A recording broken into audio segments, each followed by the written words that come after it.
T T P کو افغان طالبان کی logistic اور آپریشنل مدد حاصل رہی۔ سلامتی کونسل مانیٹرنگ ٹیم کا دہشت گرد گروہوں سے متعلق سنگین انکشاف۔ اقوام متحدہ کی رپورٹ کے مطابق افغان طالبان نے دہشت گرد تنظیموں کے لیے سازگار ماحول برقرار رکھا۔ داعش خراسان افغانستان اور خطے کے لیے سب سے بڑا خطرہ ہے۔ افغان طالبان کے سرحد پار تشدد سے لاتعلقی کا دعویٰ مسترد کرتے ہیں۔ پڑوسی ممالک افغانستان کو علاقائی عدم تحفظ کا ذریعہ سمجھنے لگے۔ پاک بھارت جنگ میں ملنے والا سبق مودی سرکار زندگی بھر نہیں بھولے گا۔ مارکے حق میں افواج پاکستان نے قوم کی دعاؤں سے فتح حاصل کی۔ دلی سے لے کر ممبئی تک بھارت یہ شکست کبھی بھول نہیں پائے گا۔ وزیر اعظم شہباز شریف کا ہری پور میں لیپ ٹاپ تقسیم کی تقریب سے خطاب۔ کہا، خیبر پختونخوا دلیر اور غیور عوام کا صوبہ ہے۔ صوبے کی عوام کئی دہائیوں سے دہشت گردوں کے خلاف نبرد آزما ہے۔ آپ کی قربانیوں کی بدولت ملک میں امن قائم ہوا۔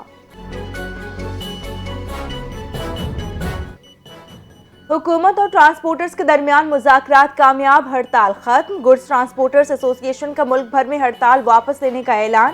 صدر گڈز ٹرانسپورٹرز ملک شہزاد کا کہنا ہے کہ حکومت نے تمام مطالبات مان لیے۔ بھاری جرمانوں میں کمی اور گاڑیوں کی لوڈ میں اضافے پر اتفاق ہوا۔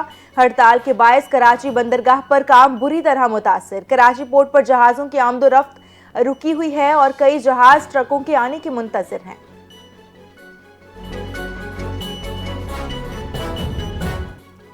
صدر مملکت آصف علی زرداری کی جانب سے قطر کے قومی دن پر مبارکباد۔ آصف علی زرداری کا امیر قطر شیخ تمیم بن حمد الثانی اور قطری عوام کے لیے نیک تمناؤں کا اظہار۔ صدر پاکستان نے کہا کہ پاکستان اور قطر کے تعلقات مشترکہ اقدار اور باہمی احترام پر مبنی ہیں۔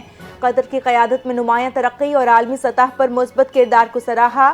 پاکستان کی قطر کے ساتھ سرمایہ کاری اور تجارت میں تعاون بڑھانے کی خواہش۔ توانائی، زراعت، ٹیکنالوجی اور افرادی قوت میں شراکت داری کے فروغ پر زور۔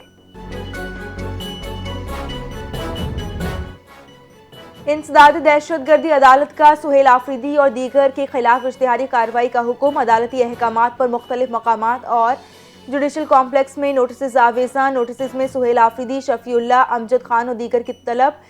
نوٹسز کے مطابق ملزمان عدالتی احکامات کی تعمیل نہیں کر رہے یا روپوش ہیں۔ سیکشن 87 کے تحت ملزمان کو عدالت میں پیش ہونے کا آخری موقع۔ عدم پیشی پر ملزمان کے خلاف مزید قانونی کارروائی کا عندیہ۔ قوم کے عظیم ہیرو لانس نائک محمد محفوظ شہید کا 54واں یوم شہادت آج منایا جا رہا ہے۔ یوم شہادت پر لانس نائک محمد محفوظ شہید کو افواج پاکستان کا خراج عقیدت۔ Chief of defence forces field marshal Syed Asim Munir اور سروسز چیفز نے شہید کو خراج عقیدت پیش کیا۔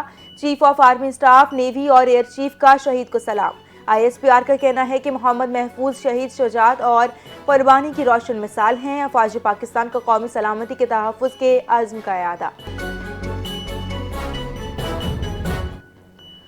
جوب میں نیشنل ہائی وے پر کوئلے کے ٹرک اور آئل ٹینکر میں اچانک آگ بھڑک اٹھی۔ آگ لگنے کے واقعے میں فائر بریگیڈ، پولیس اور ڈرائیور سمیت 16 افراد زخمی ہوئے۔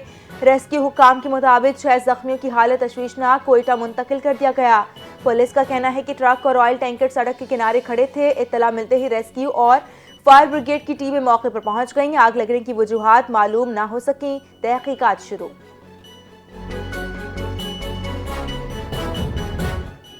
وزیر اعلیٰ پنجاب مریم نواز شریف کا ہجرت کے عالمی دن پر خصوصی پیغام۔ ہجرت کے حق کی پاسداری عالمی برادری کی مشترکہ ذمہ داری۔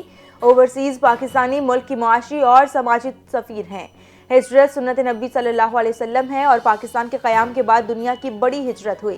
اوورسیز پاکستانی اربوں ڈالر ترسیلات زر بھیج کر معیشت مضبوط کر رہے ہیں۔ مریم نواز نے کہا کہ ہجرت ہنر، قابلیت اور تجربے کے عالمی تبادلے کا ذریعہ ہے۔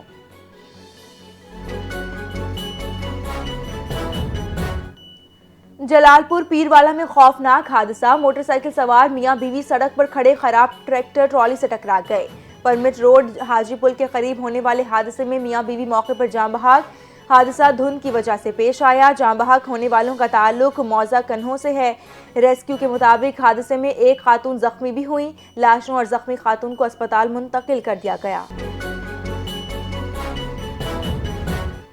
اور روسی صدر پیوٹن کا یورپی رہنماؤں کے خلاف سخت بیان۔ روسی جرنیلوں کی ایک تقریب سے خطاب میں یورپی رہنماؤں کو خنزیر قرار دے دیا گیا۔ پیوٹن نے کہا کہ یورپ ماضی کا بدلہ لینے کے لیے روس کو تباہ کرنا چاہتا ہے۔ روسی صدر نے دعویٰ کیا تو روس کے خلاف تمام تباہ کن منصوبے ناکام ہو چکے۔